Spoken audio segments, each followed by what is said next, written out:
2024 June 5న ప్రయోగించిన Boeing వ్యోమనౌక star లైనర్లో Sunitha విల్మోర్లు ఐఎస్ఎస్కు చేరుకున్నారు. Schedule ప్రకారం వారం రోజులకే సునీత విల్మోర్ భూమిని చేరుకోవాల్సి ఉంది. అయితే స్టార్ లైనర్లో సాంకేతిక సమస్యలు తలెత్తడంతో వ్యోమగాములు లేకుండానే తిరిగి భూమిపైకి వచ్చేసింది.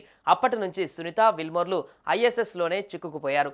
ఎట్టకేలకు మరికొన్ని గంటలలో సునీత విలియమ్స్ మాతృభూమిని ముద్దాడనుంది. సునీత విలియమ్స్ విల్మోర్ జూన్ 5, 2024న బోయింగ్ స్టార్ లైనర్ తొలి మానవ సహిత యాత్రలో భాగంగా అంతరిక్ష కేంద్రానికి చేరుకున్నారు. ఇది స్వల్పకాలిక పరీక్షా యాత్ర కాగా 8 రోజుల్లోనే వారు తిరిగి వస్తారని భావించారు.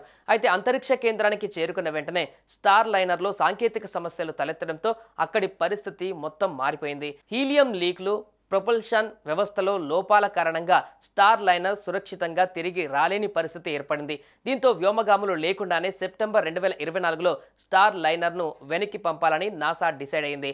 అప్పటి నుంచి సునీత విలియమ్స్ విల్మోర్లు అంతరిక్షంలోనే ఉండిపోయారు. వ్యోమగాములు 2024 జూన్ 5న బయలుదేరి అంతరిక్ష కేంద్రానికి చేరుకున్నారు. ఆగస్టులో మిషన్ ఆలస్యమవుతున్నట్లు నాసా ప్రకటించి స్పేస్ ఎక్స్ ద్వారా వారిని వెనక్కి తీసుకురావడానికి ప్రణాళికలు ప్రారంభించింది.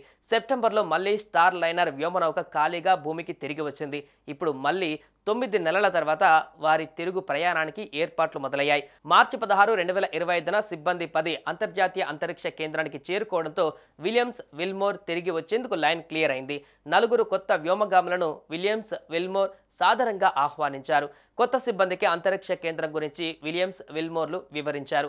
అనంతరం విలియమ్స్ తన బాధ్యతలను రష్యన్ వ్యోమగామి అలెక్సీకి అప్పగించారు. సునీత విల్మోర్లతో పాటు మరో 9 మంది సభ్యులు 18 గంటలలో భూమికి చేరుకుంటారు. అంతరిక్ష కేంద్రం నుంచి ప్రారంభమైన డ్రాగన్ వ్యోమనౌక మార్చి 19, 2025న తెల్లవారుజామున 3:27 ఫ్లోరిడా తీరంలో దిగుతుంది. వాతావరణ పరిస్థితుల దృష్ట్యా నాసా ఈ ప్రణాళికలో మార్పులు చేసింది. సునీత విలియమ్స్ బుచ్ విల్మోర్లు భూమిపైకి రావడంపై ఇప్పుడు ప్రపంచమంతా ఎదురు చూస్తుంది. అయితే చివరి దశలో జరిగే ఈ ప్రయాణం అంత సులువైంది కాదు. అత్యంత వేగంగా మండుతున్న అగ్నిగోళంలా భూ వాతావరణంలోకి వచ్చే space X dragon capsule 1600 centigrade వరకు ఉష్ణోగ్రతలను తట్టుకుంటుంది. ఆ తర్వాత మెల్లగా వేగాన్ని తగ్గించుకుంటున్నప్పుడు వ్యోమగాములు జీ ఫోర్స్లను ఎదుర్కొంటారు. ఇది భూ గురుత్వాకర్షణ శక్తి కంటే 4 గింతలు ఎక్కువగా ఉంటుంది. చివరికి 4 అతిపెద్ద పారాచూట్లు తెరుచుకొని ఈ స్పేస్ క్రాఫ్ట్ మెల్లగా సముద్రంలో దిగుతుంది. ఇది చాలా థ్రిల్లింగ్ రైడ్.